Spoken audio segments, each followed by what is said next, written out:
It's another edition of Time About the Movies, and today we're taking a look at the movies of Valentine's Day weekend 1992, February 14th to be exact, and only two movies to look at today, but two of them that are very good movies. We have a new movie coming out and a classic movie coming out, so let's delve right into it. Let's start with the first movie that we have here, and that is Mike Myers and Dana Carvey as Wayne and Garth in the feature film adaptation of Wayne's World. Just outside of Chicago, in the basement of this house. Wayne's World, party time, excellent. Broadcast history is about to be made. Extreme close-up. Whoa!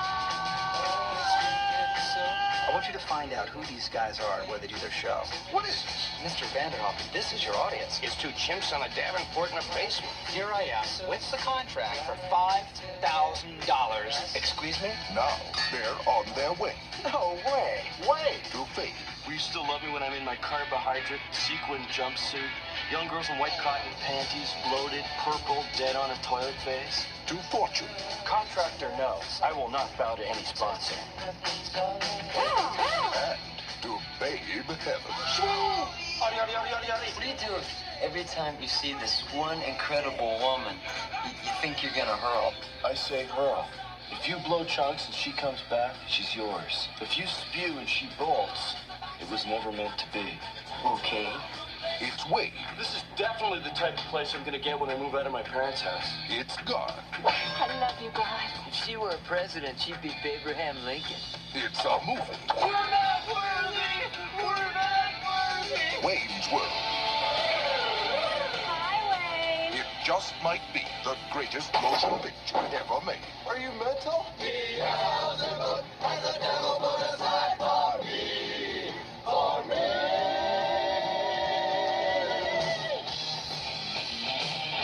Wayne's World.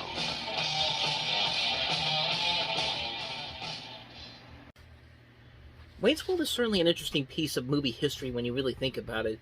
It was actually the first sketch comedy movie to come from Saturday Night Live since the Blues Brothers in 1980. I mean, the Blues Brothers was a huge success back then.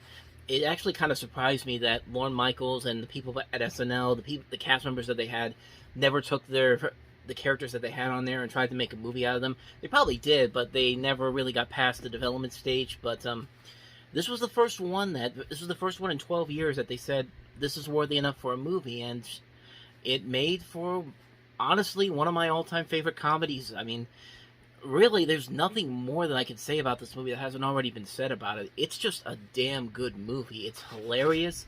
It's very funny. Mike Myers and Dana Carvey have that great chemistry together as Wayne and Garth. It's so silly. It's ridiculous. It's one of the funniest comedies ever put together. I mean, it's not just a great transition of the SNL sketch to the big screen, but it's just a great comedy. And like I said before, Myers and Carvey work off each other so well. And it works because of all the self-referential humor, the awareness that it has of what it is. It's absolutely ridiculous, but it's absolutely hilarious. I mean, the scene where they're talking about sponsorships, and they have all the sponsorships from Pizza Hut, Pepsi, Newprint, all those different Doritos, all those different companies. It's just hilarious. It's brilliant satire, and really a lot of it comes from the writing of both of Mike Myers and also Dana Carvey, and the director Penelope Spears, who would later go on to direct a couple of other good movies such as The Beverly Hillbillies and The Little Rascals. I know she had a falling out with Mike Myers over Wayne's World 2, and that's why she didn't return for that one.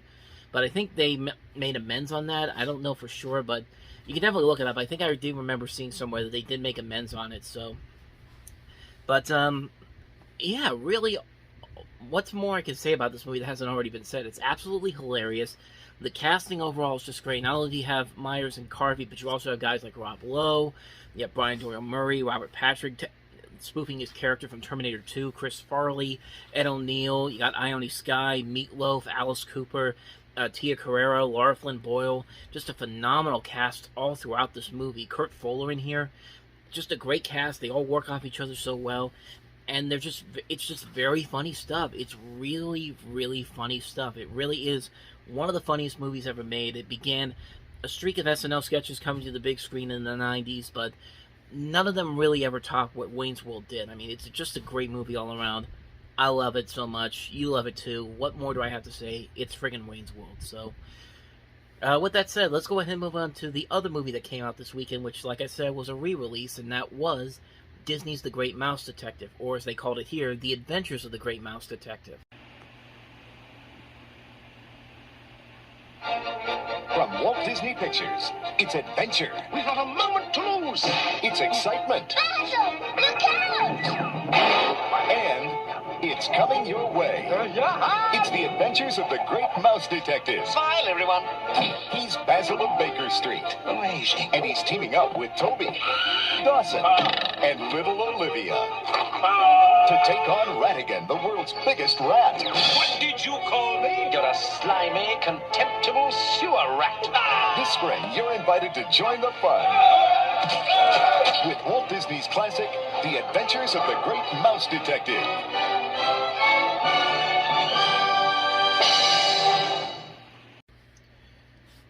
Actually, this wasn't even the first time that an 80s Disney film got a re-release in the 90s. Supposedly, The Black Cauldron did, because there's a trailer online for something called Terror in the Black Cauldron, which is the re-release of obviously the Black Cauldron, but I couldn't find any information on there. I couldn't really find any box office on it, so I don't know if that was a planned re-release that just never happened, because who wants to see The Black Cauldron on the big screen, especially after how badly it flopped. But when The Great Mouse Detective came out, it was a much better success, and unfortunately couldn't surpass An American Tail, which was another mouse animated film that came out that year, which you could probably say is a lot better than this movie is. But that's not to say anything bad about this movie in particular. This movie is really good. Like, this was the movie that kind of started up Disney once again, going back to, it started them getting back into the main frame of animation, because at that point, after The Black Cauldron, it was kind of their low point. I mean, when you lose to the Care Bears movie in 1985, you're doing something wrong. And for Disney to do that as well, but this movie definitely was a huge improvement on so many levels. I mean, it's probably one of the most exhilarating and exciting of the animated Disney movies that I had seen up to that point. It does a fantastic job focusing mainly on the hero Basil, voiced by Barry Ingram, and the villain Professor Ratigan, voiced brilliantly by Vincent Price. They couldn't have picked better casting for those two. The chemistry they have together is excellent. The bad guy is just a fantastic villain. The banter they share, the egotistical sides they both have, the acting they do, it's just fun to watch. And I think the rest of the voice cast also does a very good job. And great music by Henry Mancini, who of course does the Pink Panther music. Great score. The animation in this is fantastic. This is an early indication of the truly great animation that would come from Disney later on down the road. Even with the early process of the computer animation circuit, there's a lot of computer animation blended in with some 2D animation that's really impressive to look at, and still kind of holds up to this day. And the movie wasn't afraid to go push the limits, man. Like, there are some moments in here that legitimately are scary. Like, they're downright terrifying. Like, for me, one of the scenes that one of the scenes I couldn't watch easily when I was a kid was when we get to the climax and Ratigan's just turning into this monster rat, and just the way the angles and the cameras just moving as he keeps transforming. It's just like, it's terrifying. It was terrifying to watch back then. I could watch it now, but those moments when I saw this as a kid still creep me out to this day. Like, even the opening scene of the movie where the little girl's father gets kidnapped by the bat. It gets really intense. It's just like, yeah, that's right. The 80s G is completely different compared to 2022 G, which is absolutely awesome. I mean, there's nothing wrong with pushing the limits of what you can do and can't do in a kids film. And in the 80s, Disney and Don Bluth were not afraid to stretch those limits, and that's why they made those animated movies are so special to a lot of people. Great Mouse Detective is just a great movie. It still holds up very nicely. Great animation, great voice work, great action, great comedy. A classic Disney favorite that really, I'm glad to see is getting a lot more attention nowadays. And also, keep in mind, this is also directed by Ron Clements and John Musker, who later go on to do The Little Mermaid. So, there you go. That's another reason why you should watch this movie. It's just great Disney film. Can't recommend it enough. The Great Mouse Detective. So with that said, we wrap up another edition of Time About the Movies. Next time, we're going to have some fun, because there are some notoriously bad movies that we're going to look at. including the movie that Arnold Schwarzenegger trolls Sylvester Stallone on Stop or My Mom Will Shoot, which Stallone stars with Estelle Getty from The Golden Girls of all people. We also have Richard Donner's Radio Flyer, which is supposed to be this whimsical family drama that's filled with a ton of child abuse problem in the storyline, but we'll get into that one when we get to that one. We also have This Is My Life, which is another movie that has a troubled production history. And why not wrap it all up with a movie literally titled Falling from Grace? So next time should be a fun one. So we'll delve into that one on the next episode. But until then, thank you guys for watching. And as always, if you want to see videos like this, please hit the subscribe button on the next page. Check out the previous episode. And check out the playlist on the next page. I'll see you guys next time for another episode. So thank you guys for watching. I'll see you next time. And until then, take care.